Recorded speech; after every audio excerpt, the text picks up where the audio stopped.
Ethereum Layer 1 va s'accroître de façon exponentielle et t'étais pas au courant. Mais c'est pas grave, c'est ce qu'on va voir dans cette vidéo. Salut, c'est Magicoire, ici on est là pour la tech. Tout d'abord, est-ce que tu sais comment fonctionne une transaction sur Ethereum? Toi, en tant que validateur, tu vas envoyer une transaction auprès d'un mempool collectif. Cette mempool va être analysée par plein de builders qui auront des ordinateurs très puissants et très rapides et vont constituer le prochain bloc sur Ethereum. Ils auront moins de 12 secondes pour organiser toutes les différentes transactions et appliquer les différentes MEV si ceci est en pratique. Une fois le bloc créé, il l'envoie directement aux validateurs qui vont devoir valider ce bloc et ainsi transmettre la transaction directement sur le layer 1 d'Ethereum. Le problème de cette solution, ça va être que chaque validateur vont devoir réexécuter individuellement le bloc entier proposé par les différents builders, et ceci en seulement quelques secondes. Certes, il peut y avoir des validateurs qui ont un matériel qui est très rapide, avec un débit très poussé, mais le réseau doit s'adapter avec les validateurs les plus lents, et donc on doit appliquer une certaine limite afin de garantir une stabilité du réseau. Cette limite actuellement a été augmentée récemment en passant de 30 à 36 millions de gaz sur le réseau Ethereum. Et c'était une première car ça n'a pas été relevé une seule fois depuis plus de 4 ans. Le gaz, c'est simplement une unité de calcul utilisée sur le réseau Ethereum, à savoir que vous allez avoir besoin de faire plus de calculs quand vous allez devoir vendre un NFT que par exemple faire un bridge ou un simple swap. C'est pour ça que vous avez des tarifs différents en fonction de la transaction que vous voulez effectuer. Comme on peut le constater ici, vous avez un bridge qui va coûter au maximum 30 centimes, là où pour un NFT, on sera aux alentours des 1,60$.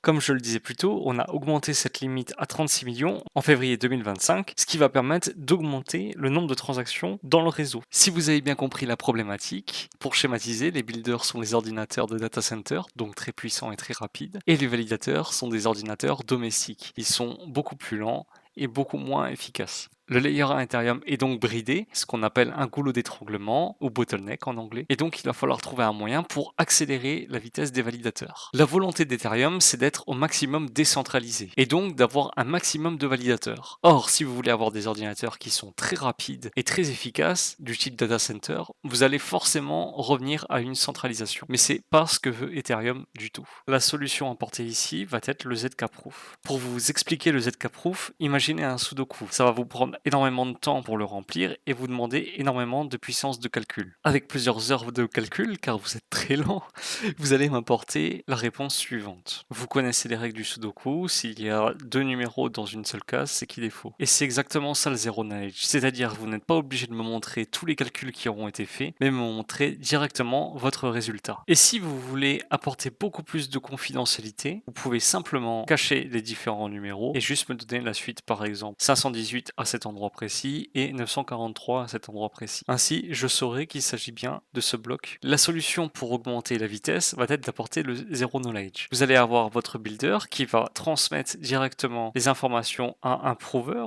c'est-à-dire quelqu'un qui va être obligé de vérifier si votre Sudoku est correct, et le validateur aura simplement besoin de vérifier une preuve. Pour reprendre l'image du Sudoku, le builder va remplir le Sudoku, le prover va vérifier si le Sudoku est correct, et le validateur va demander au prover des suites de numéros très précis. Par exemple ici 943 ou 518. L'avantage de cette technologie, ça va permettre dans environ 4 ans d'augmenter de façon exponentielle le nombre de gaz sur Ethereum. Donc la puissance de calcul va augmenter de fois 100. Il faut environ 160 cartes graphiques pour être un prover. Et comme vous pouvez le constater, actuellement, on est vraiment loin du compte des 12 secondes par bloc. La solution n'est pas viable pour le moment. Mais on peut constater qu'il y a quelques mois, on était à plus de 5 minutes. L'objectif à terme d'Ethereum, c'est d'avoir un validateur qui tourne directement sur un téléphone. Avec cette technologie, le validateur ne sera plus le goulot d'étranglement sur le réseau, mais ce sera les builders et les provers. Ce qui est beaucoup plus pratique étant donné que ce sont des ordinateurs beaucoup plus puissants avec de très très grosses infrastructures et non des ordinateurs de particuliers. De plus, lorsqu'Ethereum voudra augmenter en capacité,